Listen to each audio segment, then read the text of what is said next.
We have seen so many expensive electric vehicles, but what about affordable ones? This could be one, the MG4 EV. This is a compact electric vehicle between 32 and 38,000 euros. So as it stands here right now in a top trim, less than 40,000 euros, finally an affordable electric vehicle. But how capable is it?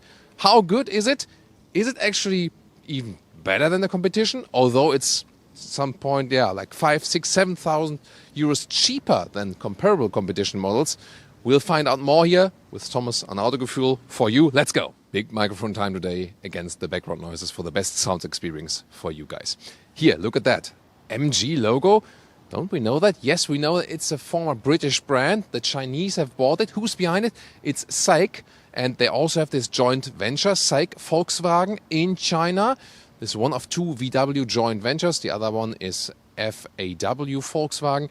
And that means that this company really knows how to build volume models. They have so many built cars already and a lot of experience. They're together with VW, one of the market leaders in China indeed. And now they're coming with their own brand or purchased brand to Europe, trying to conquer the European market. This is one of their models they want to do that with. The compact MG4 EV. You can see here the daytime running light, really modern structure here. Brighton blue is this maybe like baby Thomas blue color for today, but we also have this fizzy orange, also very interesting. They have screaming out colors, but you can also get this vehicle here in more subtle colors. The whole design, you can see everything runs to the front, has really aerodynamic appearance, a little bit of Nissan Leaf maybe. And beside the Leaf, the Renault Megane EV, for example, or the VW ID.3 would be the competitors, actually. 4 meters 29 or 169 inches is the length. It's a compact hatch, and I think design-wise here in the side profile, it's actually really clean and interesting. Here you can see, because they have the blacked out area here, you have to be in like a flying roof, so to speak. Here in this top trim, 17-inch wheels, otherwise a little bit smaller. And quality-wise on the exterior, panel gaps seem to be quite equal here in the top part and so on. Contrasting mirror caps, but here in the lower part, this plastic part, this seems a little bit odd here that you have this big gap right here. Well, what's your take on that? And they will have the rear-wheel drive version so far, so you have like a agile driving feeling. I think for electric vehicles, why not? That will give you more driving fun. Acceleration figure will be around or a little bit less than 8 seconds. Later on, they also promise an all-wheel drive version with a separate electric motor in the front end as well. This will have then less than 4 seconds in the acceleration. Battery sizes 51, 64 kilowatt hours so far. Later on, they also want to deliver a 77 kilowatt hour battery. We're driving a 64 kilowatt hour battery today. The entry-level price would be for the small battery, but still with the bigger battery, the 64 kilowatt hours, you can stay less than 40,000 euros, and that's of course really interesting. The realistic electric range, we'll tell you more about that later when we drive the car and see about the consumption. Video is 2-dimensional, but that you can see the 3-dimensional shape of these tail lamps. Look at that. I put these screws in. You can really use it as a picnic area. I mean, look at that shape here. I can maybe use the banana as a turning indicator, right? So here, look at that also here. I mean, 3-dimensional shape, aerodynamic. Of course, the air flows here and here. That looks really amazing indeed. And look at that contrast with the blue and the yellow banana color. Yeah, sorry about that. So and you see the lamp design here. Look at that. Horizontal here. I mean, this is screaming out design in the rear, but I like it when they do something unique. In the lower area, then also contrasting black and gray. Why not? Top speed, by the way, will be 160 kilometers an hour or 100 miles an hour. And here the MG4 electric badge right here. This is green badge. Overall, I think the design here, quite impressive, isn't it? And turning indicator check. Yeah, very interesting here with the vertical shape in the lower and in the front. And in the rear also quite unique. So they found some unique ways to style also the turning indicators. Why not? It could be also some kind of like battery status indicator, looks like that, doesn't it? And now we do a fast charging test from 8% state of charge. By the way, the German language version is really interesting. Bitte Ladepistole einstecken. That's wrong. It's like charging gun or charging pistol, which is not correct in the translation, but fun anyway. So let's see how fast we can get from 8, or we count then from 10% to 80% state of charge. Let's go. So let's see, now we're at 10% and already at 138 kilowatts, so a little bit higher than the official figure. So far a good charging curve, so even at 30% state of charge, still at almost 140 kilowatt, still charging quite quickly. Now about 60% state of charge. This is, like between 50 and 60, where the power has dropped a little bit, but still at 100 kilowatt. And if we take a look at the charging curve, we can see that was really steady all the time. You can see here between 50 and 60%. Now it's beginning to drop. And now any second we'll be at 80% state of charge, and 8 or 10 to 80% now. We can see in about, there we are, 80% in 25 minutes. So that's better than the official figure indeed. And we charge 46 kilowatt hours in that time. And let's take a look at the charging curve. You can see really flat. Here it dropped, but overall that's the average charging speed. So incredible result, once again, considering the price of the vehicle. This is the car key, rather plain, basic. Question is the door closing sound, famous test in Autogefuehl. It's actually very solid, so this is like Golf-alike, I would say. And then here at the interior, inside of the doors, this is hard pack, so this is one part where they did some cost saving then to achieve that really cheap price. Window levers here are actually quite okay. There's no dual insulation in the glass whatsoever, but we can expect it for that price. Then here a soft touch leatherette, enough space in the door pockets. And then that interior looks actually quite clean. So let's start with the seats here. This is fabric on the inside, leatherette on the outside. They say that for the seats they use all animal-free material. You have real buttons at the steering wheel, so not all #capacitive BS. So they have kind of a mix. They still have a lot of buttons steering wheel, also on the center console. We'll show that to you very soon. Seating position, it's actually quite standard compact hatch. It's not super comfortable, but it's not uncomfortable. So everything in this respect is more like average, but that's fine, again, considering the price. Also, like the materials and, the seat, I'm not sure how durable it will be, but so far, first sight, it's okay. Steering wheel adjustment, like here, the adjustment itself, like how you feel, there's no resistance. So everything feels, from the build quality, let's say, all right. You don't buy a premium vehicle here, you have to remember, and considering the price, that's actually fine. So it's quite astonishing what they can deliver for that price.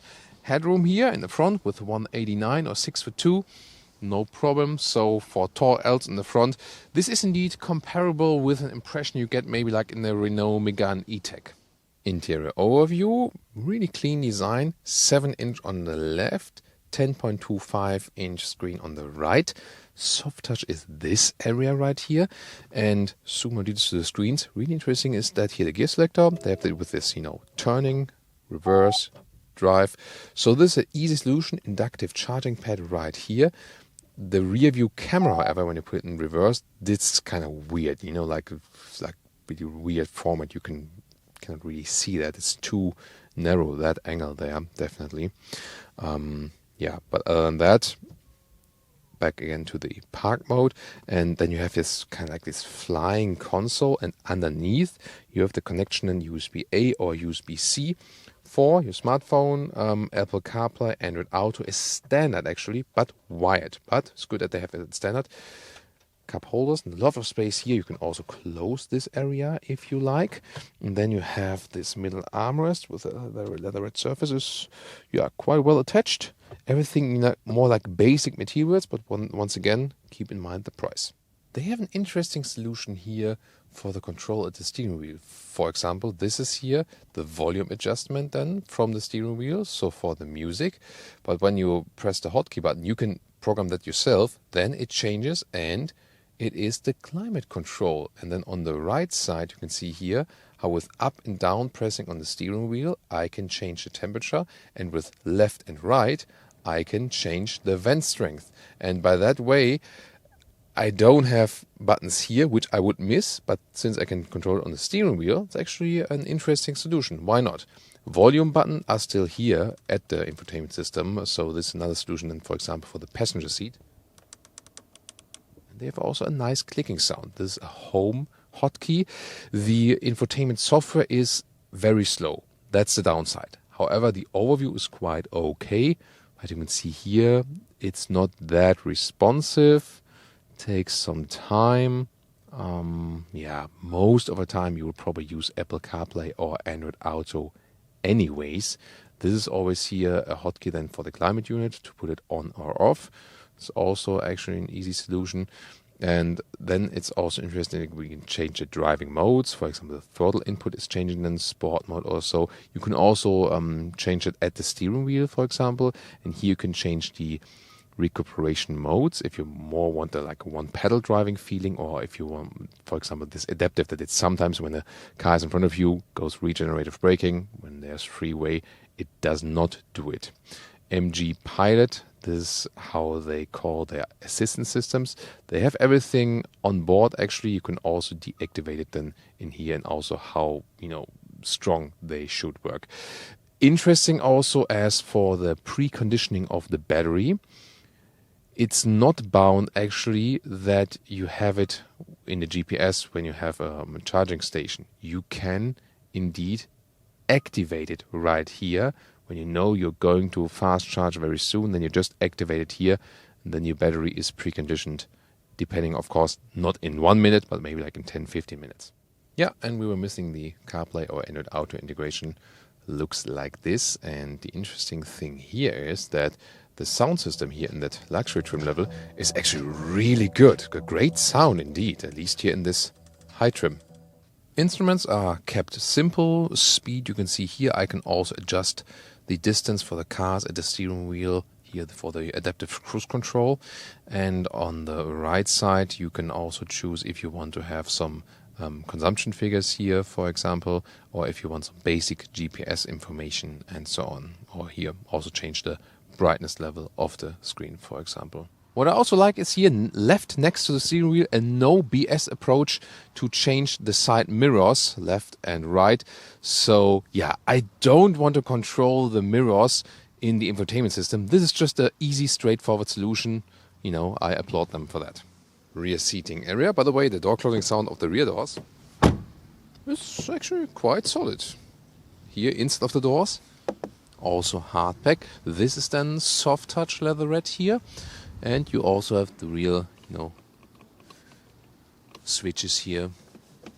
Actually, is it quite okay? I mean, you again feel it is a budget vehicle, but it's not too bad actually. So considering the price, I would say it's really fine. So let's get inside.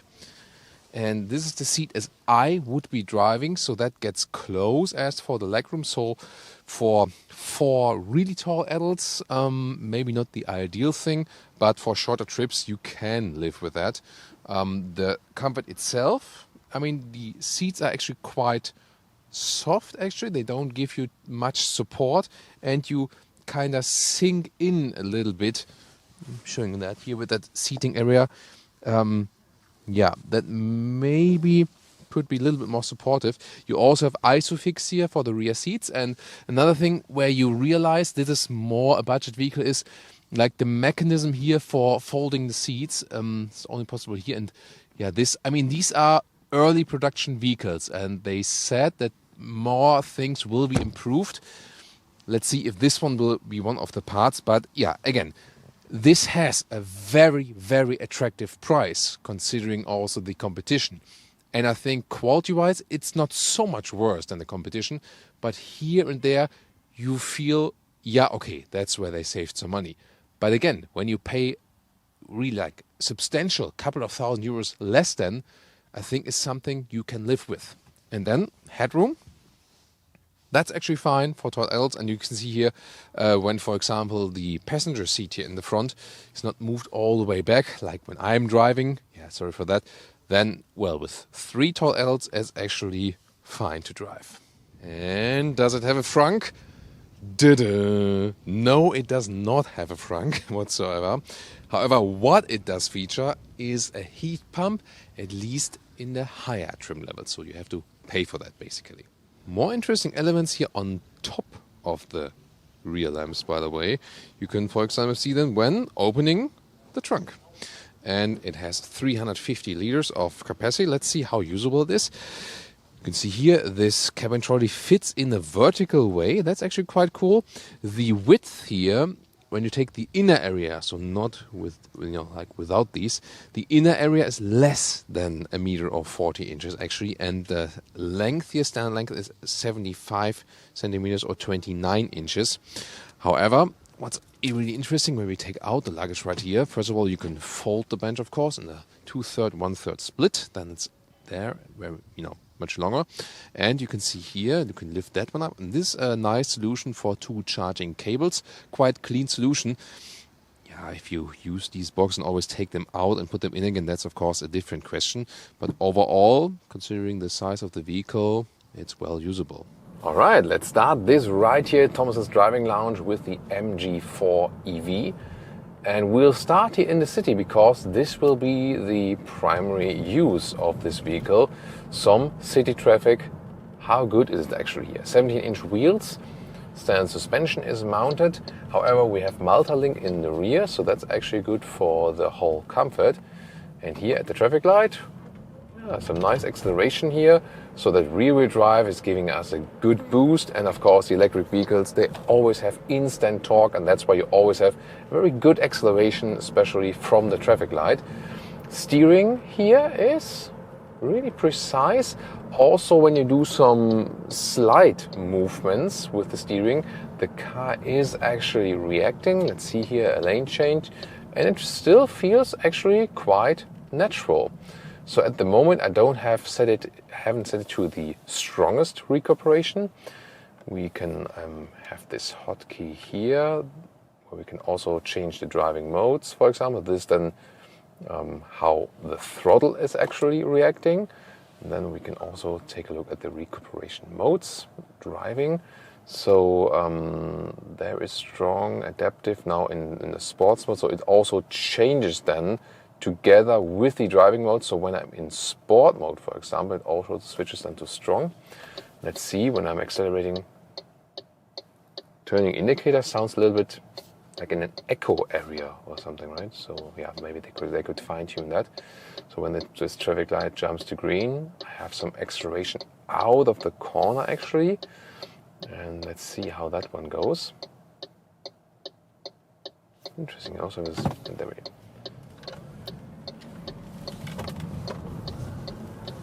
Oh, that's pretty quick. Yeah, and indeed also a lot of fun once again with the rear-wheel drive. So I think it's a good decision to go for rear-wheel drive with these electric vehicles here.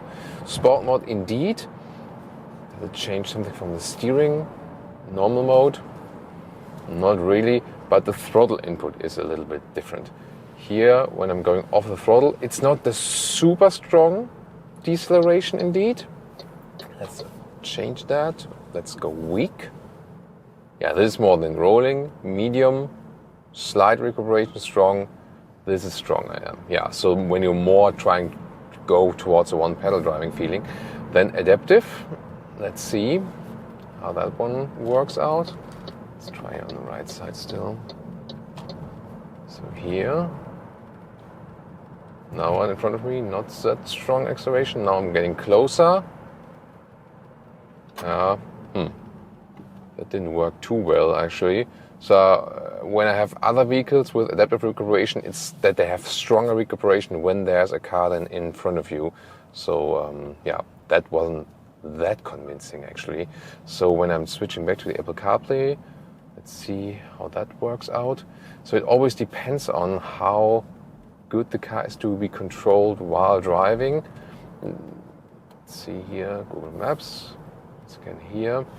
Yeah, but I think it's from the user interface, I really like the vehicle because they still have some straightforward solutions and not only #capacitive BS all over the place. The driving comfort here, so as a tall driver, I feel that the seating comfort is not bad, but it could be a little bit better. So I wouldn't say it works for tall adults here in the front, yes, but it's not that I would say, yeah, I maybe want to spend hours and hours and hours here on that front seat. So there are a little bit mixed feelings about that. It's of course really silent in here. That is a good thing also in city traffic, and you don't produce any local emissions here, of course, with the electric vehicle. And also if we compare it now to the competitors, which aren't really like premium vehicles or something, I mean, driving it also, it drives very well. So this is indeed a very, very good price-performance offer. And I can already say right now, maybe one of the best price-performance offer on the market. It's really fun to drive. It feels light, it's agile from the steering. I have precise control. Suspension, it doesn't lean too much to the sides or something, so it's actually fine. I think it's my right of way. And also just cruising around in town here is actually a lot of fun. So if we then compare the VW ID3, Renault Megane E-Tech, for example, and Nissan Leaf, they're all very well to drive. The ID3 would also have the rear-wheel drive. So driving agility-wise, that would be the closest competitor, I would say. And indeed, you feel it brings you just more joy to the whole thing. We will also drive a longer period of time for you here today, and later on then we can tell you even more about the real world consumption, and then of course the concise EV range. And yeah, that's a lot of beeping here. I don't know what that was supposed to be, but probably like lane change warning or something. So some beeping sounds here and there, but it's not too intrusive. Overall, this vehicle is not too intrusive. You don't feel that you wouldn't be responsible anymore or something. You know, some of the new or modern cars, they just have too much of everything. But here, I think they found actually a good compromise, that they have some modern assistance systems and so on, but they don't exaggerate it actually. And now let's take it to the German Autobahn, to the motorway, to see how does it perform when you drive a little bit faster. Now on the German Autobahn, motorway here, and we are at like 110 kilometers an hour. And let's accelerate it out in sports mode. Let's go. Okay, there's not much happening, but it's coming. 150. Let's see, top speed should be around now. Goes further, 171 in kilometers an hour, so yeah, it's like 105 miles per hour, so a little bit faster than expected. Now we have to go down again, and yeah, wind noise are of course picking up. However, I have to say it is quite windy today outside. You've maybe already seen in our static review. So yeah, we hear notable wind noises, but again, windy outside. So I would say from the noise insulation, it's actually not too bad. And how the suspension handles here on the motorway is actually quite calm and collected. The steering is indeed really reactive. So some small steering commands lead to really notable effect already. Indeed, you have to bear that in mind, but you can very well control it. What I do feel from time to time that it's a little bit narrow here for my right knee, actually, with that middle console. So when you have long legs, not that ideal, but it's okay when you hold them rather straight. But overall, it feels also very well calm and collected on the motorway. So this kind of sets like an affordable average standard to me. So yeah, it's not that it would be my favorite EV ever or something. But once again, considering the price, I think the driving part really confirms it, that this is, at this moment so far, the best price performance EV. So yeah, you have to live here and there with some things that, yeah, it could be better when it's like a more premium car or whatever, but then you pay like maybe at least 5, 6, 7,000 euros more. But even then, is it really better? Okay, maybe if you pay double the price, then. But do you want to pay double the price then to have some things better? So once again, yeah, this is really astonishing that they can put this one here together for such a price. It drives very, very well. Here also, look at that, some slalom here when we are at 100 kilometers an hour, 60 miles an hour. Is actually very, very good. No more acceleration from 0 to 120 kilometers an hour. Let's go, sports mode.